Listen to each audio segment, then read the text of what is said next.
প্রতিটা ইমাম সাহেবের দোয়া থাকে প্রত্যেকটা মুসল্লির কল্যাণের জন্য, আর প্রত্যেকটা মুসল্লির দোয়া থাকে ইমাম সাহেবের অকল্যাণের জন্য। কেন? যে এই ইমাম সাহেব গেলে উনি নাকি শান্তিতে থাকবে। তো প্রিয় ভাই, আমি আমার দায়িত্ববোধ থেকে সেই ভাইয়ের বাসায় গেলাম, ভাইকে সান্ত্বনা দিলাম।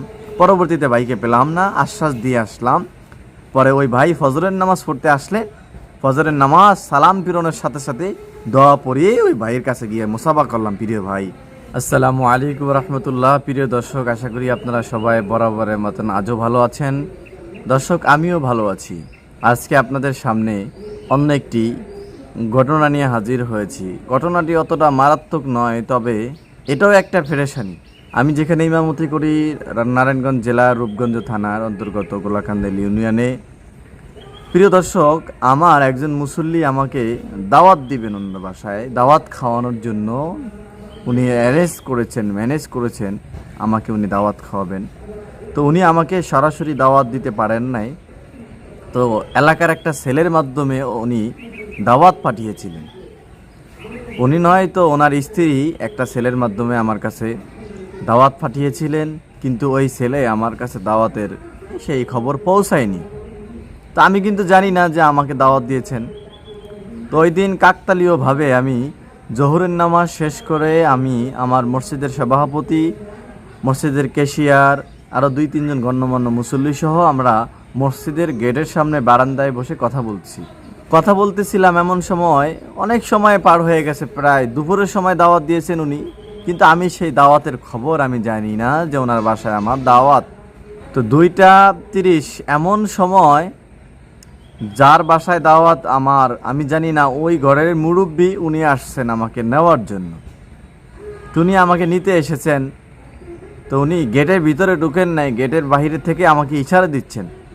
তো আমি ওনার ইশারায় এতটুকুই বুঝলাম যে মনে হয় ভদ্রলোকের বাসায় আমার খাবার, যার কারণে খাবারটা হয়তো বা আসতে লেট হবে। এই জন্য ভদ্রলোক আমাকে বলতে আসছেন যে হুজুর, আমার বাসায় আপনার খাবার যে আসতে একটু লেট হবে, ফাঁকশাক করতে একটু সময় লাগতেছে, তো আপনি একটু অপেক্ষা করেন। তা আমি ওনার ইশারায় এতটুকুই বুঝছিলাম, কারণ আমি তো জানি না যে ওনার বাসায় আমার দাওয়াত আছেন, আমি তো জানি না। তো যাই হোক, উনি চলে গেলেন। উনি আর সরাসরি আমার কাছে আসলেন না, উনি চলে গেছেন। তো বেশ প্রায় 3টার সময় আমার খাবারের বাটিটা আসছে। তো আমি বাসায় খাবার খাইতে বসলাম। তো খাইতে গিয়ে দেখি যে খাবারের অবস্থান থেকে বুঝলাম যে ওনার বাসায় সম্ভবত কোনো মেহমান এসেছেন। খুব সুন্দর সুস্বাদু ভিআইপি খাবার, গরুর গোস্ত, মুরগি রোস্ট, পোলাও, হরেক রকমের খাবার। তা আমি সন্দেহ করছিলাম যে ওনার বাসায় সম্ভবত কোনো মেহমান এসেছিলেন, যার কারণে উনি এরকম ধরনের আয়োজন করেছেন। যাই হোক, বিকাল গড়িয়ে আছর আসলো, আছর গড়িয়ে মাগরিব আসলো, মাগরিব গড়িয়ে এশারের নামাজের সময় আসলো। এশারের নামাজের পরে আমার মসজিদের সহকারী ক্যাশিয়ার, যিনি আব্দুস সাত্তার ভাই, মোহাব্বতের একজন মানুষ, তো উনি নামাজ শেষে আমাকে বলতেছেন, হুজুর, আপনার নাকি অমুকের বাসায় দাওয়াত ছিল, আপনি না যান নাই ওখানে, আপনি কেন যান নাই? আপনার না দাওয়াত ছিল ওখানে? ভাই, আমি অবাক। আমি মনে হয় যেন আকাশ থেকে পড়েছি যে ওনার বাসায় দাওয়াত, আমি জানি না, আমি গেলাম না। আমাকে ভাইয়ে বলল যে অমুকের বাসায় নাকি আপনার দাওয়াত ছিল, আপনি নাকি যান নাই, আপনার জন্য 3 ঘন্টা অপেক্ষা করেছেন, প্লাস আপনাকে নিতে এসেছেন, তারপরে আপনি যান নাই। তো আমি ভাইকে বললাম, প্রিয় ভাই, ওনার বাসায় যে আমার দাওয়াত ছিল সেটা তো আমি জানি না, আমি জানলে তো অবশ্যই যেতাম। তো বলছে যে উনি নাকি আপনাকে নিতে আসছে। তো ভাই বলেন, আমি তো আপনাদের সাথে বললাম যে ভাই কিন্তু আমাকে আসছেন নেওয়ার জন্য, কিন্তু উনি আমাকে সরাসরি বলেন নাই যে হুজুর, আমাদের বাসায় আপনাকে যেতে হবে, চলেন। তো উনি তো সম্ভবত আমি যতটুকু মনে করি, ভাই মনে হয় জানে যে আমি দাওয়াতের সব খবরটা জানি। উনি আমাকে ইশারা দিয়েছেন যে ইশারাতেই চলবে, আমি ওনার বাসায় যাব, কিন্তু আমি তো জানি না ওনার দাওয়াতের খবর। তো প্রিয় ভাই, তো ওই ভাই তো আমার সহকারী ক্যাশিয়ার যিনি, ওনাকে তো উনি বললেন যে উনি খুব কষ্ট পেয়েছেন। এটা তো কষ্টের জিনিস, কষ্ট তো পাওয়ারই কথা, যে হুজুরকে ওনার বাসায় দাওয়াত দিয়েছেন, খাওয়াবেন, কিন্তু অপেক্ষা করলেন 2 থেকে 2.5 ঘন্টা, কিন্তু হুজুরকে তিনি পেলেন না। এটা তো একটা কষ্টের বিষয়, এটা তো কষ্ট পাওয়ারই কথা। কিন্তু প্রিয় ভাই, এখানে 2 জনের মধ্যে একটা ভুল বোঝাবুঝি। হুজুর জানেন না যিনি মেজবান উনি জানেন, যে দাওয়াতকারী ব্যক্তি জানে। তো এখানে পরে আমি একটা, আমার কাছেও খারাপ লাগলো যে প্রিয় ভাই উনি তো কষ্ট পাইছেন, এখন কি করা যায়। তো আমি সাথে সাথে শুনে ওই ভাইয়ের বাসায় গেলাম, কারণ আমি একজন ইমাম।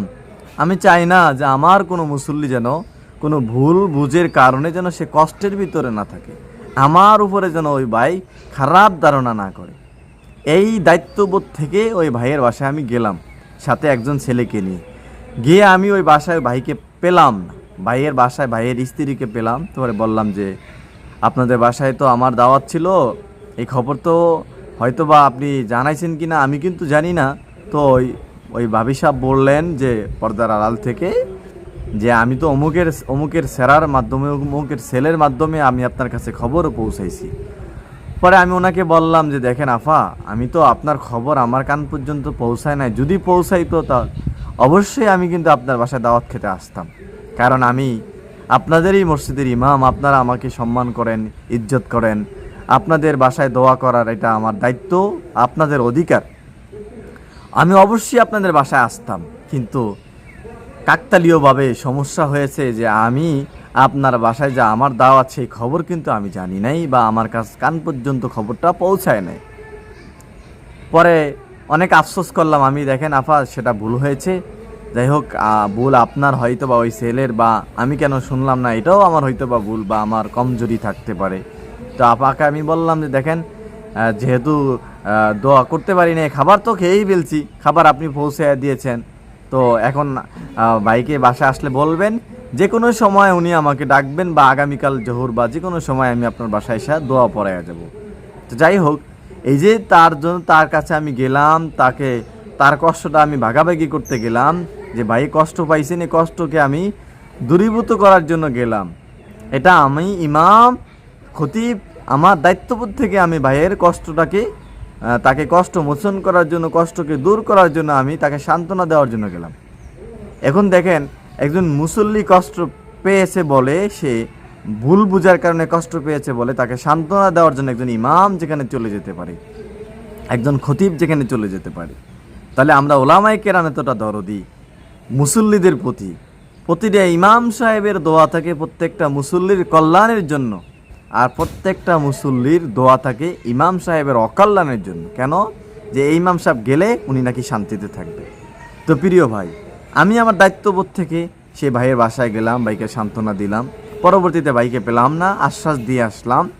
পরে ওই ভাই ফজরের নামাজ পড়তে আসলে, ফজরের নামাজ সালাম ফিরানোর সাথে সাথে দোয়া পড়িয়ে ওই ভাইয়ের কাছে গিয়ে মুসাফা করলাম, প্রিয় ভাই মনে হয় আপনি কষ্ট পেয়েছেন, কারণ আমি আপনার বাসায় গেলাম না, আপনি আমার জন্য আয়োজন করেছেন কিন্তু আমি গেলাম না। আমি তো ভাইয়ের প্রিয় ভাই, আমি আপনার দাওয়াতের খবর বা পুরোপুরি বুঝি নাই, বা আমার কাছে খবর পৌঁছায় নাই। তো প্রিয় ভাই, আপনি চলেন আপনার বাসায় দোয়া পড়াইতে যাই। ভাইয়ে বলল যে হুজুর, যেটা চলে গেছে ঠিক আছে, আমি কোনো কষ্ট পাই নাই, তবে আমি শীঘ্রই আবার দোয়ার আয়োজন করব। আমি কি ঠিক আছে ভাই, আপনি খুব শীঘ্রই আয়োজন করিয়েন, তবে আপনি কষ্ট পাইছেন কিনা জানি না, কষ্ট পেলে ক্ষমার দৃষ্টিতে দেখবেন, কারণ এটা ভুল বুঝাবুঝি। তা আমি ইমাম হয়ে একজন মুসল্লির দুঃখ কষ্ট বোঝার জন্য অনেকবার চেষ্টা করেছি, ওনার বাসায় গিয়েছি। তো আজকে এটা একটা সমস্যা, কারণ ভুল বোঝার কারণে অনেক মুসল্লি ইমামের প্রতি রাগ থাকে, গোসা থাকে, মসজিদে আসে না। কিন্তু কোনো মুসল্লি যদি ইমামকে আঘাত করেন, ওইটার কোনো বিচার হয় না, সমাজে বিচার হয় না, ব্যবস্থা হয় না। ইমাম যত কষ্টই পাক না কেন, তার কষ্ট ভাগ করার জন্য কোনো মুসল্লি আসে না।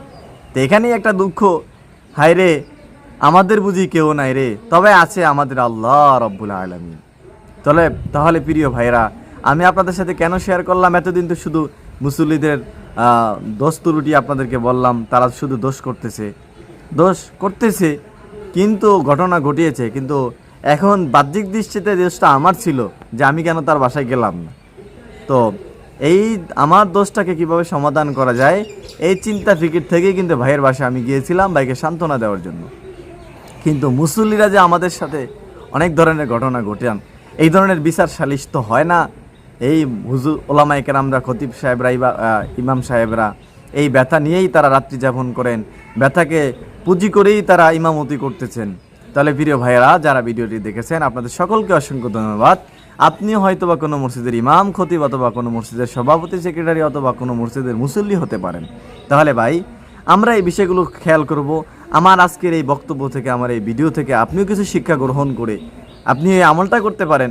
আপনার ইমামকে আপনি সান্ত্বনা দেন, ইমামকে কেউ আঘাতপূর্ণ কথা বলে তার কাছে গিয়ে দাঁড়ান, তার পাশে গিয়ে তাকে বুঝান, যে আঘাত করেছে তাকে গিয়েও আপনি বুঝান যে প্রিয় ভাই, ইমাম সাহেবদের সাথে এভাবে আচরণ করা ঠিক না।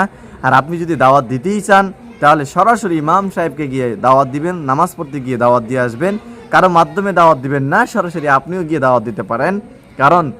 কারণ আপনার দাওয়াত যদি আপনি সরাসরি না দেন, হয়তো বা অনেক উলামায়ে কেরাম যেতেও চান না, কারণ যিনি দাওয়াত দিবেন উনি মসজিদে আসবেন, সে মসজিদে এসে হুজুরকে দাওয়াত দিবেন ওনার বাসার জন্য। তাহলে প্রিয় ভাই, এটা হচ্ছে এক ভুল বুঝাবুঝি। আমরা অনেক সময় মসজিদে আসি না, যার জন্য অনেকের মাধ্যমে দাওয়াত দিই, কিন্তু অনেক ওলামায়ে কেরাম বা অনেকেই এই দাওয়াত মাধ্যম গ্রহণ করেন না, সরাসরি ব্যক্তি থেকেই দাওয়াত নিতে চান। তাহলে প্রিয় ভাই, আমরা কবে সচেতন হবে এই বিষয়গুলো নিয়ে? আমি আপনাদের সাথে শেয়ার করেছি এই জন্যই, যাতে আমরা সকলে সচেতন হতে পারি। আপনি আপনার ফেসবুক ওয়ালে আমার এই বার্তামূলক ভিডিওটি শেয়ার করতে পারেন। ফয়সাল মিডিয়া ভোলায় যারা এতক্ষণ সময় দিয়ে ভিডিওটি দেখেছেন, আপনাদের সকলকে অসংখ্য ধন্যবাদ। আপনি যদি নতুন হয়ে থাকেন, আগে থেকে দেখে থাকেন, আপনাকে অসংখ্য ধন্যবাদ। আর নতুন হয়েছেন, যুক্ত হয়েছেন না, সেজন্য আপনাকে শুভেচ্ছা, অভিনন্দন। সাবস্ক্রাইব যদি না করে থাকেন তাহলে প্রিয় ভাই সাবস্ক্রাইব করুন। আর যদি করতে আপনার মন না চায় তো দেখতে থাকুন, দেখতে দেখতে আপনার এক সময় ভালো লেগেও যেতে পারে। তাহলে প্রিয় ভাই ভালো থাকবেন। আজকে মুহররম মাসের 10 তারিখ, ভালো থাকবেন। আসসালামু আলাইকুম রহমতুল্লাহি ওয়া বারাকাতুহু। দেখা হবে আবার অন্য এক ভিডিওতে।